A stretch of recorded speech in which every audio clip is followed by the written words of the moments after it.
Bismillahirrahmanirrahim. Assalamualaikum warahmatullahi wabarakatuh.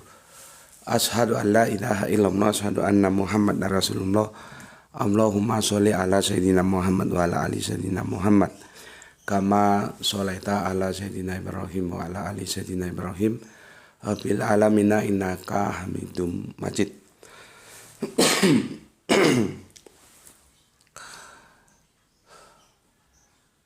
Belum sembuh bener ini.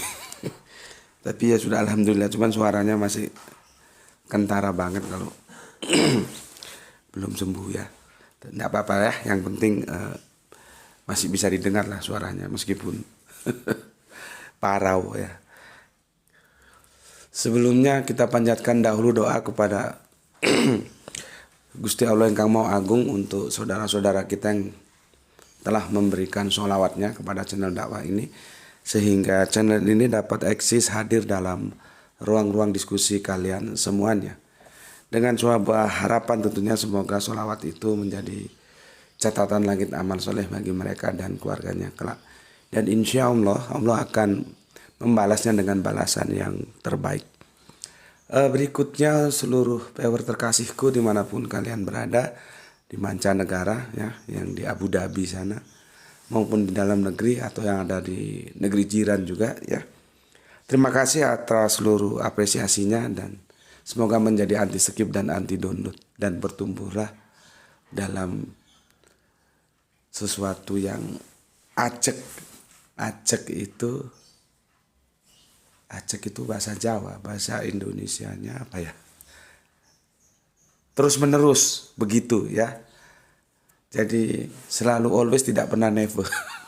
Terus menerus anti skip dan anti download. Ya mungkin terus menerus ya, terjemahan yang mendekati tepat dengan kata acek dalam bahasa Jawa. Oke. Bagi yang berkenan silakan saja, boleh saja, bahkan sangat dianjurkan yang ingin meng-share, tapi linknya ya, link-link kajian dari channel dakwah ini, dan semoga itu menjadi catatan langit amal soleh bahwa engkau mengambil bagian dalam dakwah Islam. Tapi jangan diunduh, dipotong-potong terus diunggah ulang ya. Oke. Berikutnya aku tidak bisa sebutkan satu persatu. Aku ucapkan terima kasih atas doa-doa baik kalian semuanya, dan semoga doa itu terkabulkan. Begitu juga aku mendoakan untuk kamu, semoga kebaikan doamu juga tercurahkan atasmu ya, sehingga kita saling mendoakan lah ya sebagai sesama saudara muslim. Oke. Tajuk kajian kita di Mampir Ngombe kali ini ya, hari Sulatsa ini ya. Jadi no coffee ya. Tidak ada kopi karena puasa ya. Mensyukuri kelahiran dengan cara berpuasa seperti Kanjeng Nabi. Ya Rasulullah, kenapa engkau hari Senin dilahirkan? Ya karena Ya Rasulullah, kenapa engkau berpuasa di hari Senin gitu. Maka Kanjeng Nabi menjawab, karena hari Senin itu aku dilahirkan. Nah, artinya kita jangan meniru. Kalau meniru itu nggak tahu duduk permasalahannya, tapi mencontoh. Nah, kalau mencontoh kita tahu duduk permasalahannya. Maka bagi kita umatnya memuasai hari kelahiran kita sesuai hari lahirnya masing-masing itu disunahkan sebagai Kanjeng Nabi mensyukuri kelahirannya lewat berpuasa pada hari kelahiran beliau, yaitu Isnain, dan aku Selasa ya, maka aku puasanya di hari Selasa. Pelan-pelan ya, ini takut nanti kedodoran di tengah jalan haus. Jadi pelan-pelan aja. Tajuk kajian Mampir Ngombe kali ini ya seperti biasanya, yang tidak terlalu berat, yang ringan-ringan saja ya. Tapi walaupun ringan, substansinya itu tidak bisa dianggap ringan. Tajuknya adalah dia berbisnis dengan Allah. Dia berbisnis dengan Allah. Ya. Jadi matematika yang digunakan matematika langit. Ya, matematika langit. Ini merespon komentar yang masuk dari viewer setiaku ya, yang aku nukil dari unggahan yang StreamYard, yang langsung, yang waktu aku di Solo Tigo kemarin ya, yang langsung. Oke. Mana ini kacamata?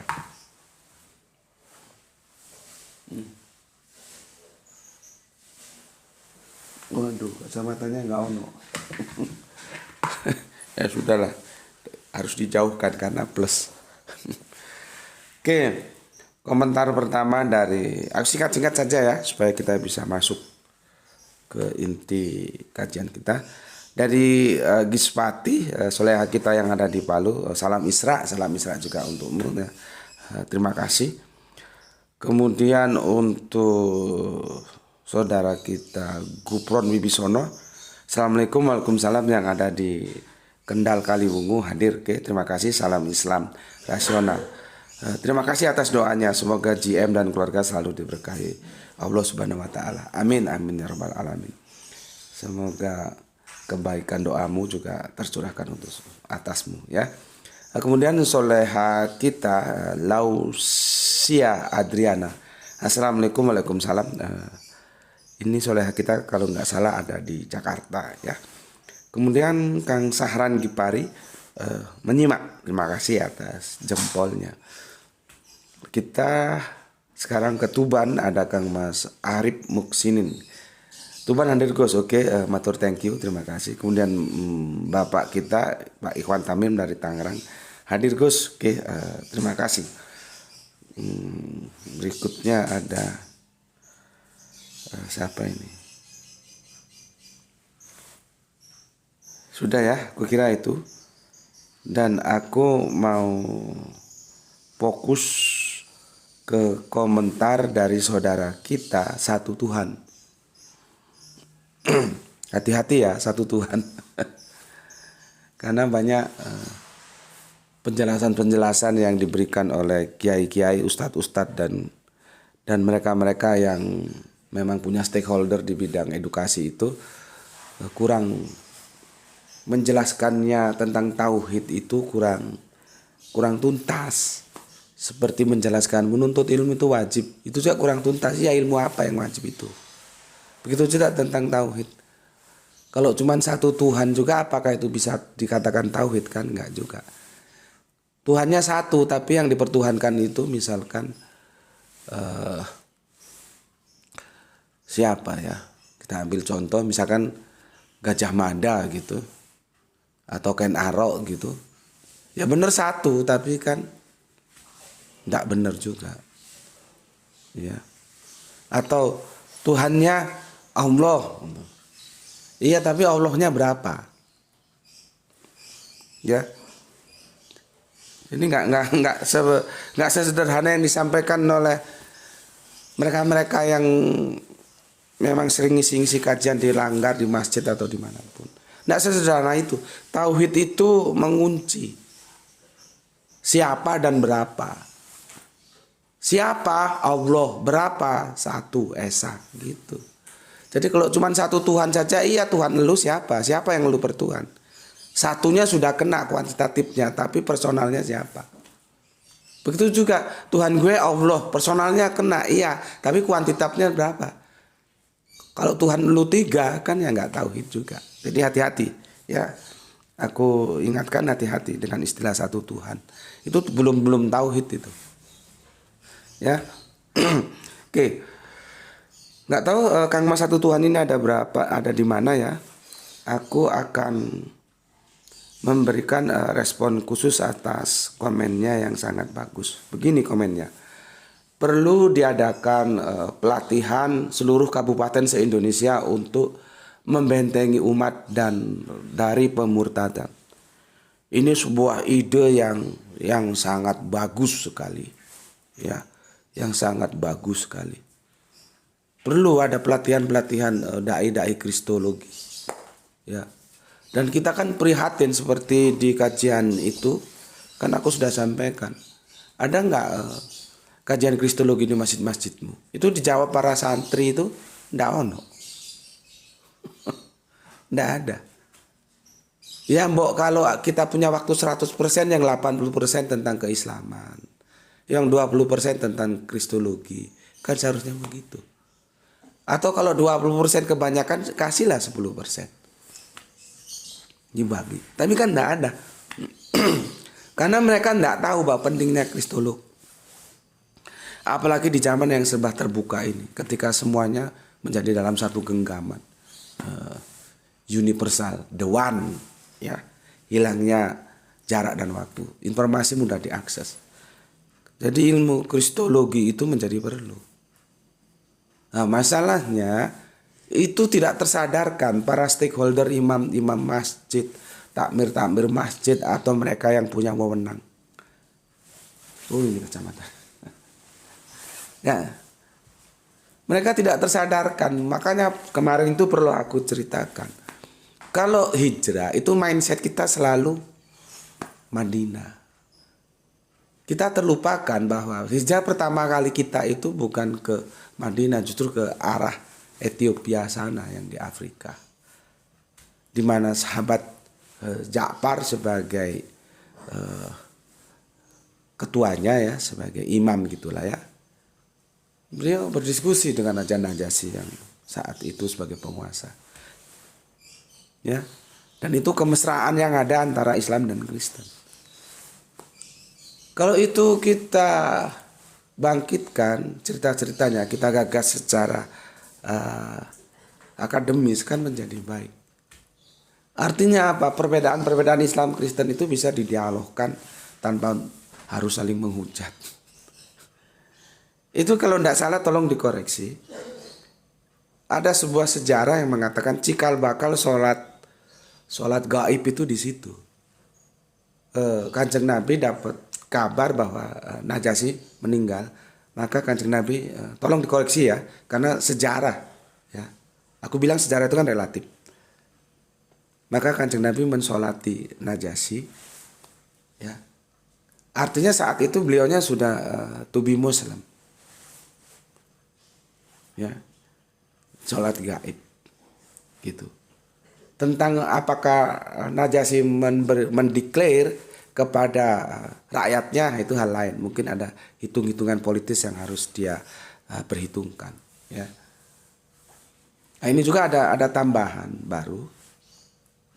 Semoga kamu tahu, jangan latah sedikit-sedikit sholat gaib, sedikit-sedikit sholat gaib, itu kan goblok juga. Kalau kita lihat riwayatnya ini, kenapa Kanjeng Nabi mensolati secara gaib? Ya. Karena ada kekhawatiran apakah jenazah beliau itu di sana dilakukan sesuai dengan syariat Islam. Gitu loh. Itu namanya kita berpikir rasional, Islam rasional, kontekstual dia.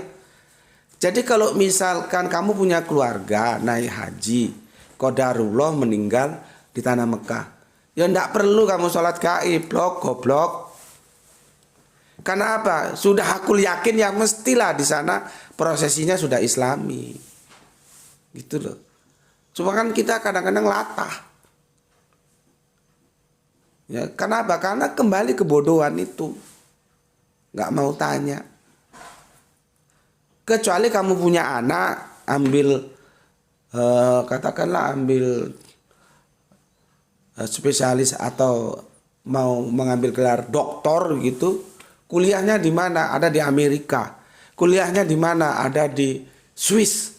Kuliahnya di mana? Di daerah-daerah yang di sana populasi Islam itu tidak signifikan. Meninggal di sana maybe karena sakit mendadak, kecelakaan, ya terserahlah, soal kematian itu kan 1001 macam cara. Tapi intinya kan mati juga. Nah, karena kita khawatir di sana tidak diprosesikan secara Islami, nah kita sholat gaib. Gitu loh. Tapi kan yang begini-begini jarang dijelaskan. Ya, ini kebetulan sekalian lewat, padahal itu bukan tajuk utama kita yang harus kita bahas, tapi kebetulan sekalian lewat, ya sudah aku jelaskan sekalian, mumpung aku tidak lupa nanti. Jadi aku berusaha sebelum aku nanti menutup mata, sebelum aku dipanggil oleh Allah, apa yang aku tahu itu aku sampaikan ke kalian semua. Jadi aku sudah, hamba telah melakukannya ya Allah. Hamba telah membayar zakat. Karena zakatnya ilmu itu diajarkan. Ya. Oke. Kita kembali seperti tajuk yang aku sampaikan tadi. Untuk Kang Mas Satu Tuhan, ya, itu idenya bagus sekali. Makanya aku jadikan tajuk kita aku angkat. Ya.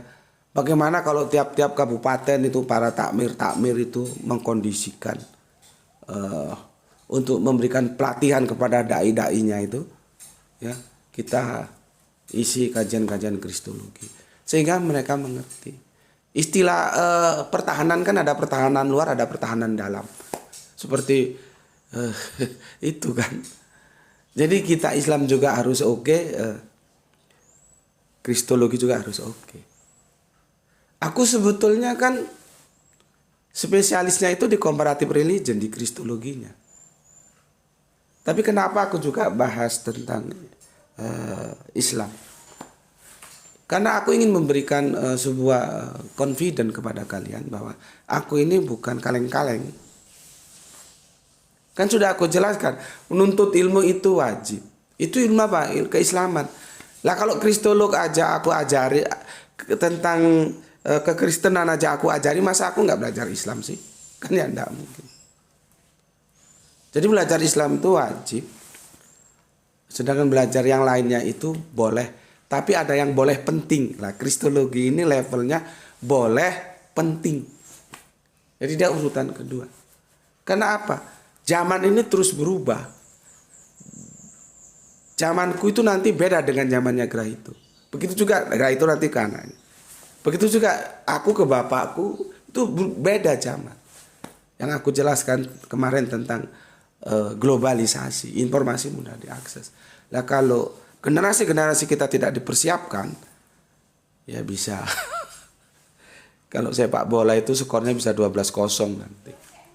Ya. Islamnya dulu diperkuat, baru kristologinya. Dan jadi setiap kita mengerti, kalaupun tidak menjadi spesialis, seperti aku kan sudah menjadi spesialis, tapi sebagai bekal diri sendiri dia ngerti gitu loh. Ya. Oke, jadi ide Kang Mas yang Satu Tuhan itu sangat bagus sekali. Masalahnya begini. Seperti kemarin, ya. Kemarin itu kan kerjasama dengan AWF dan Arimatea, ya, yang sebetulnya sejarahnya itu Arimatea juga kami ikut membidani berdirinya AWF. Itu fakta sejarah di rumahnya Dr. Sugeng di mana. Jadi kami mensupport berdirinya AWF. Bagi kami itu mitra yang membantu kami untuk menangani pemurtatan-pemurtatan yang ada dan memberikan pencerahan-pencerahan tentang kristologi. Sebagai lembaga organisasi kan Arimatea ini lebih tua. Kami membidani berdirinya AWF. Dan kalau dilihat sejarah ke belakang lagi, Arimatea punya ikatan batin dengan Romo Yai Abdullah Wasian. Makanya AWF itu kan Abdullah Wasian Foundation yang digagas oleh putra beliau Gus Esim itu. Ya. Nah, kemarin kita kerjasama pertama itu yang debat Tritunggal dan Tauhid, yang aku bersama pendeta NYM yang ada di kampus di Malang sini. Itu awal. Nah, ini dilanjutkan lagi dalam bentuk pelatihan, ya. Nah, semua dana itu ditanggung oleh Arimatea, yaitu Kang Mas Kaudi. Kang Mas Kaudi ini aslinya Jakarta, ya, tapi punya bisnis di Bali. Bisnisnya itu travel agent umroh haji gitu ya. Itu yang aku tahu. Kalau bisnis yang lain aku enggak tahu, ya. Dan kemarin baru pulang dari Makkah Madinah. Jadi bagi dia Makkah Madinah itu seperti rumah sendiri aja. Ya. Cuma di rumah sendiri nggak tahu udah berapa kali. Aku sekali pun belum. Ya, kemarin baru pulang dari Mekah Madinah. Ya, putra beliau mondok di Al Irsyad. Jadi Al Irsyad di Tengaran di Solo Tigo itu aku nggak tahu apa itu pusatnya. Yang jelas besar sekali itu. Putra putri itu besar banget. Apa itu pusatnya atau gimana? Aku juga kurang tahu ya. Itu besar banget. Di sana ketua kita Kang Mas Nur Wahid itu juga orang penting di pondok itu ya. Beliau jadi ketuanya ya. Oke. Karena itulah jadi Kang Mas Kaudi itu beli sebidang tanah gitu ya, atau bikin rumah di sana karena putra beliau itu mondok di Al Irsyad gitu ceritanya ya. Ada beberapa bidang tanah terus dibangun rumah, terus juga dibangun apa namanya itu seperti gedung pertemuan gitulah ya, seperti pertemuan ya, gedung pertemuan. Nah di sana kita berikan pelatihan gitu ya. Jadi nggak tahu Kang Mas Kodi itu sebagai apanya, yang jelas ketua Arimateanya itu untuk cabang Solo Tigo itu Kang Mas Wahid Nur Hidayat yang termasuk orang penting juga sepertinya di Pondok Al Irsyad. Aku nggak tahu jabatannya seperti penilik sekolah atau gimana gitu. Dan alhamdulillah pelatihan kemarin ya sukses pelatihannya ya. Banyak, justru ada yang dari Lombok itu beberapa peserta itu ya. Dan santri-santrinya minta kapan-kapan Gus Peti datang ke Lombok. Aku bilang ya sudah, atur saja. Kalau aku kan terserah bos-bos. Aku bisanya cuma ngomong doang gitu. Ya, karena kan biaya ke sana juga tinggi. Kemarin teman waktu Munas ke sana itu sekitar habis 4 jutaan transportasinya. Ya. Oke. Di tengah kami kan ketika waktu luang juga jalan-jalan ya supaya nggak jenuh, karena 3 hari kalau dalam suasana kajian terus kan ya jenuh, perlu ya refreshing lah, penyegaran. Seperti yang aku bilang kan itu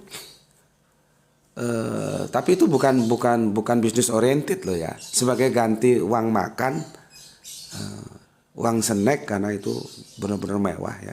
Juga penginapan itu nggak tahu berapa kemarin setiap peserta itu berapa, nggak tahu aku ya. Nggak tahu. Cuman ketika kita jalan-jalan ya refreshing di mobil itu, Kang Mas Kodi itu sempat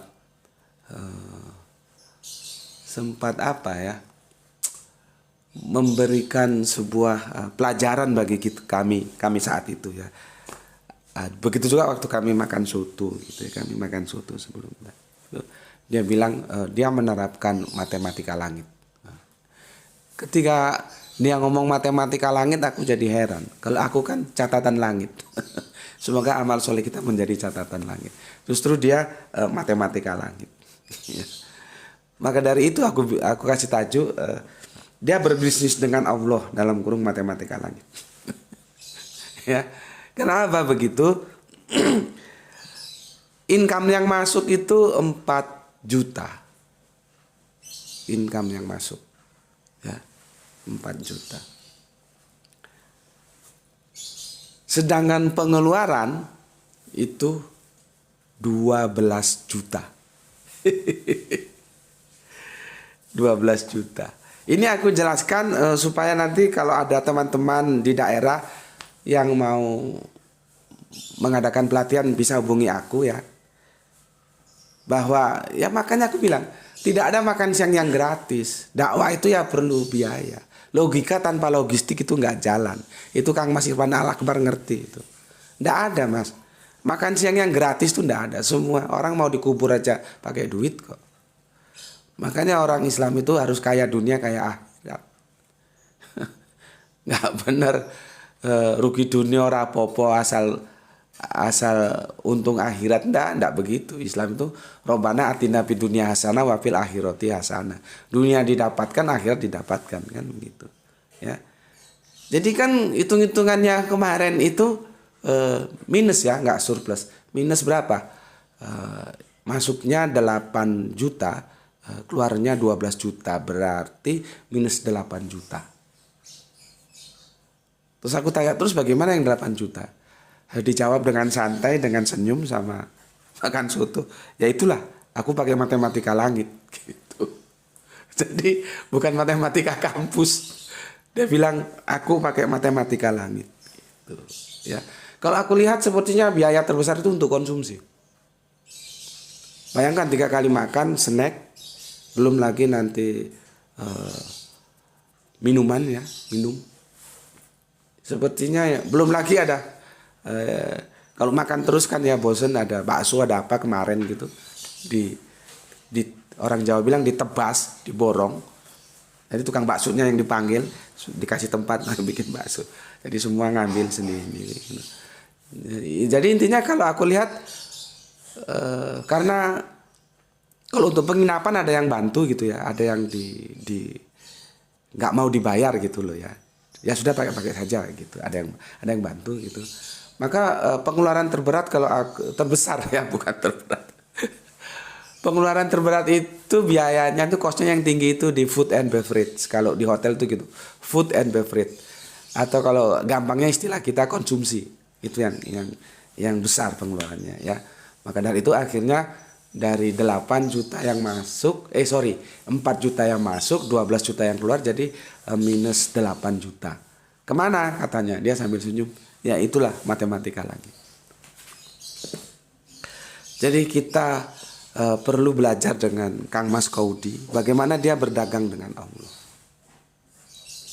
Ya, banyak ayat-ayat dalam Al-Quran yang aku tentunya tidak bisa explore semua ya. Nanti kamu bisa lihat sendiri ya. Jadi seperti yang diusulkan oleh Kang Mas kita ya, Kang Mas Satu Tuhan, bagus itu. Mengadakan pelatihan di tiap-tiap kabupaten itu bagus. Cuman ya itu, tidak ada makan siang yang gratis, semuanya perlu biaya. Gitu ya. Semuanya perlu biaya ya. Kan gini, Satu Tuhan. Perlu diadakan pelatihan seluruh kabupaten se-Indonesia untuk membentengi umat dari pemurtadan. Bagus ini. Bagus sekali dan 100% I'm agree, saya setuju dan saya dukung. Makanya daerah-daerah yang perlu mengadakan pelatihan bisa hubungi aku via WA via Japri. Kita bikin pelatihan. Ya, sepertinya yang paling tepat itu TOT, trainer of trainer. Jadi kami datang, kami melatih. Nanti yang dilatih itu menjadi pelatih untuk melatih teman-teman lainnya. Kalau TOT itu jangan kapasitas kolosal, ya. Ya 25 orang aja itu sudah terlalu banyak sebetulnya. Jadi kita train yang benar-benar matang supaya nanti dia bisa menjadi pelatih. Ya, gitu. Dan mantap ini, cerdas sekali Kang Mas Satu Tuhan ini, ya. Oke, kita lihat argumentasi dalilnya, ya. Kita lihat. Pertama begini. Ya, surat, aku tidak mau ke surat yang itu, yang ini dulu supaya kalian gampang. Surat Al-Baqarah, catat ya, karena kita kan biasa kalau mampir ngombe nggak ada papan tulis ya. Surat Al-Baqarah surat kedua yang 254. Wahai orang-orang yang beriman, infakkanlah sebagian dari rezeki yang telah kami berikan kepadamu.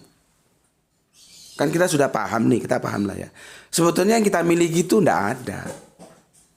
Yang kita miliki itu sebetulnya yang juga milik Allah, karena rezeki kan dari Allah. Gitu. Ya, ini paham lah ya, nggak usah aku jelaskan. Wahai orang-orang yang beriman, infakkanlah sebagian dari rezeki yang telah kami berikan kepada kamu. Ya. sebelum datang hari ketika tidak ada lagi jual beli, tidak ada lagi persahabatan, tidak ada lagi syafaat. Orang-orang kafir itulah orang-orang yang zalim. Ambilin tisu le. Yang perlu aku kasih stressing untuk kalian semua. Hati-hati ketika sudah tidak ada lagi jual beli. Kamu mau berbisnis dengan siapa? Ketika jual beli itu sudah ditutup. Kan ada sebuah kisah seseorang diingatkan suruh bayar zakat, tidak mau. 3 kali tidak mau, ya sudah, jangan diminta lagi. Dia bayar zakat, tidak usah wis. Hati-hati terhadap masa, maka kan wal asri, demi waktu asar. Kenapa diambil waktu asar? Karena waktu asar itu waktu yang singkat. Hati-hati terhadap waktu. Kita orang Islam yang sudah diperingatkan tentang pentingnya waktu.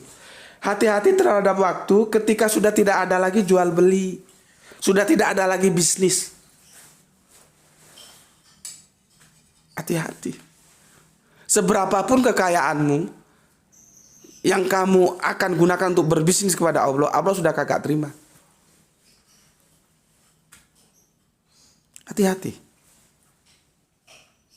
Ya. Oke. Berikutnya surat 35 surat Al-Fatir yang ke-29 ya.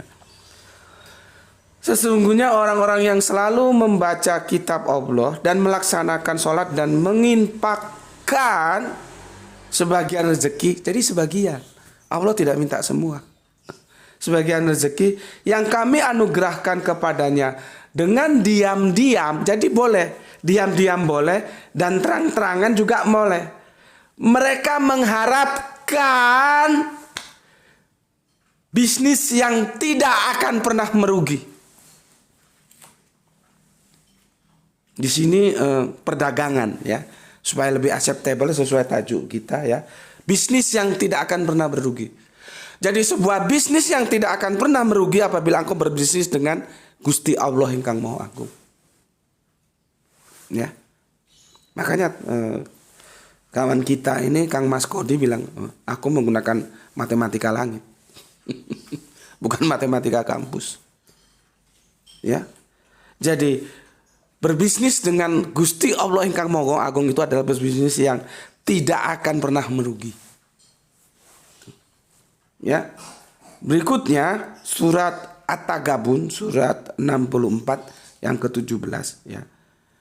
Jika kamu meminjamkan kepada Allah dengan pinjaman yang baik, niscaya, kita sudah bahas beberapa waktu lalu ya, dia melipat gandakan, maksudnya Allah melipat gandakan balasannya ya untukmu dan mengampuni kamu, dan Allah Maha mensyukuri, Maha penyantun. Ini tidak ada yang sia-sia, bahkan akan dibalas dengan berlipat ganda. Di ayat beberapa waktu yang lalu sudah kita bahas, yang satu jadi berapa itu? Jadi 7, dan yang dari yang 7 itu masing-masing 100. Ya, kan sudah pernah kita bahas. Di sini diringkas menjadi dia melipat gandakan balasan untukmu. Ya. Oke. Kamu catat aja ayat-ayatnya, nanti kamu explore sendiri. Berikutnya. Ini yang membuat aku ketika aku dijelaskan dengan begitu rinci oleh guru Al-Quranku, Gus Hendi, langsung membuat aku tuh lunglai. Apa yang bisa aku jual kepada Allah? Ya aku punyanya pengetahuan, ya pengetahuan. Ya, kan Allah tidak meminta melebihi apa yang kita punya. Ya, yang jelas surat At-Taubah surat yang ke-9 nomornya 111 atau 111 itu begitu menghunjam dalam kesadaranku ketika aku dijelaskan tentang itu. Ya, kita bisa baca di sini. Ya, sesungguhnya Allah membeli dari orang-orang mukmin baik diri maupun harta mereka dengan memberikan surga untuk mereka.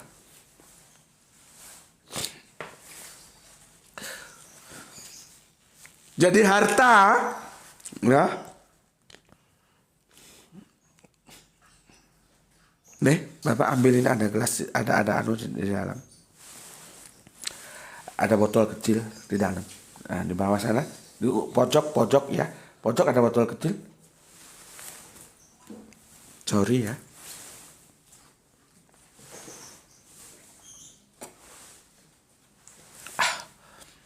Allah itu ya telah ya membeli dari orang-orang mukmin baik diri maupun harta, diri, jiwa, kehidupan, baik pun harta kita itu sudah dibeli oleh Allah. Dan Allah akan membayarnya dengan surga.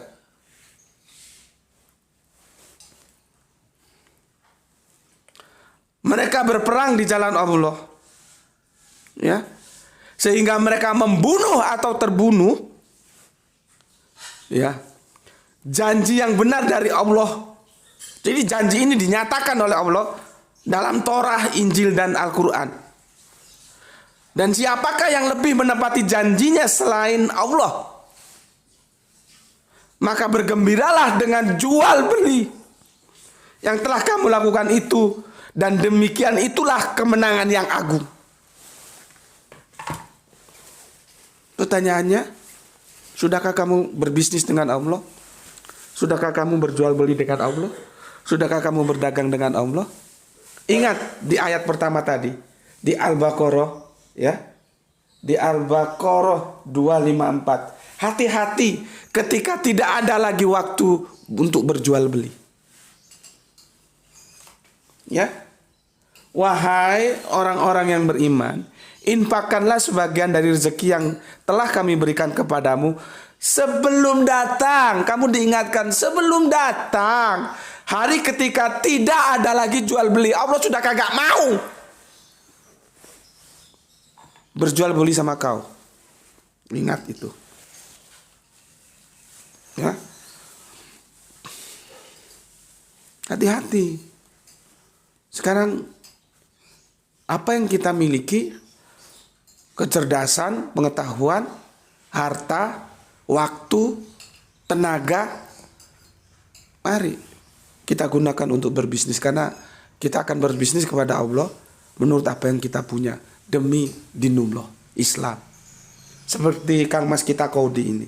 Apakah dia langsung miskin ketika minus 8 juta? Ternyata enggak. Bahkan kabar terakhir anaknya mau dikirim ke Turki setelah tamat dari Al-Irsyad. Dan rumahnya tetap aja terus bangun dia. Enggak terus membuat dia kere karena minus 8 juta. Enggak. Ya. Dia semua tanggung. Ya. Kalau matematika kampus kan, apalagi jurusan ekonomi, ya, selling point masuknya income-nya 4 juta. Padahal yang keluar modalnya 12 juta. Kemana 8 juta yang dicari? Itu matematika kampus.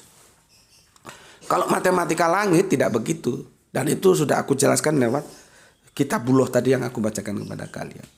Ya, maka apa yang dilakukan oleh saudara kita, ini orangnya nganu juga sih ya. Tapi kalau dia masih mau pakai baju-baju koko. Kalau aku nggak mau. Cuman tampilannya itu keren lah ya. Tidak terus kemana-mana pakai jubah, pakai kopiah, enggak. Tapi ya dia masih mau. Ya mungkin karena dia punya bisnis travel haji atau gimana, nggak tahu. Tapi secara umum dia tidak sebagaimana oh itu ustadz dari tampilan enggak. Biasa, orangnya biasa, ya pakai jin gitu. Ya.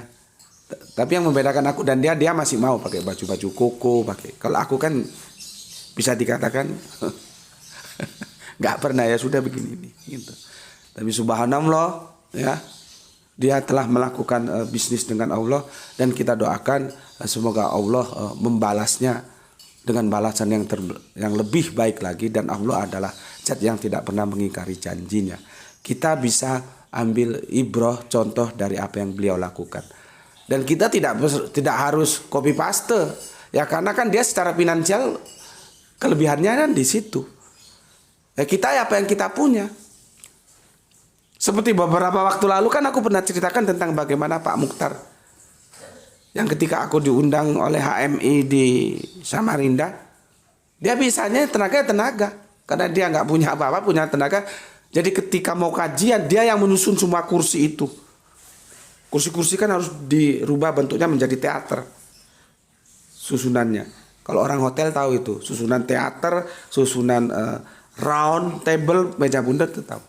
Nah, kalau untuk kajian itu teater. Berapa kursi dia susun? Karena dia punyanya tenaga. Ketika aku mau, jadi aku kan sempat ngomong, di mata Allah belum tentu loh aku lebih baik daripada Pak Mukhtar yang cuma nyusun kursi itu. Mungkin di mata kita, wah, lu cuma nyusun kursi, itu Gus Bekti narasumber jauh-jauh datang. Belum tentu. Karena nanti ada nilai ikhlasnya yang akan menentukan. Gitu, ya. Tapi sesuatu yang bisa kita ambil pelajaran, ya, apa yang kita punya. Nah, beliaunya Kang Mas Kodi, dia finansial, ya finansial.